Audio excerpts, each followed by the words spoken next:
அழகான பிங்க் கலரில் கொத்து கொத்தாக பூத்து குலுங்குற இந்த பூக்களோட பேர் என்ன தெரியுமா? இந்த பூக்களோட பேர் கோரல் வைன். இதோட பொட்டானிக்கல் நேம் ஆண்டிகோனான் லெப்டோபஸ். இது ஒரு கொடி வகை செடி. நம்ம சுவரோரமாக வேலிகள் எல்லாம் படுற மாதிரி நம்ம நட்டு வைத்தோம் அப்படின்னா ரொம்ப சீக்கிரமாகவே படர்ந்து வளரக்கூடிய ஒரு செடி தான் இது. இது இந்த வீடியோவில் பார்த்தோம் அப்படின்னாலே தெரியும். அது இந்த பூக்களை சுற்றி நிறைய தேனீக்கள் பட்டாம்பூச்சிகள் எல்லாம் கவர்ந்து இழுக்கிற தன்மையுடைய பூக்கள் இது. அதனால் இதை பாலினேட்டர் ஃப்ரெண்ட்லி பூ அப்படின்னு கூட சொல்லலாம்.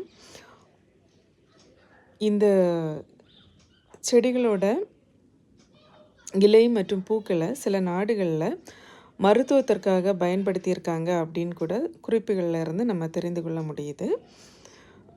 இதுக்கு ரொம்ப மெயின்டெனன்ஸ் எல்லாம் தேவையில்லை. இது நல்ல வெயில் வறட்சி எல்லாம் தாங்குகிற தன்மையுடைய ஒரு செடி. ஆனால் நல்ல தண்ணீர் விட்டு வளர்த்தோம் அப்படின்னா ரொம்ப விரைவாக வளர்ந்து படர்ந்து வளரக்கூடிய ஒரு தாவரம் இது. பாருங்கள் எவ்வளோ நல்லா படர்ந்து வளர்ந்துருக்குன்னு.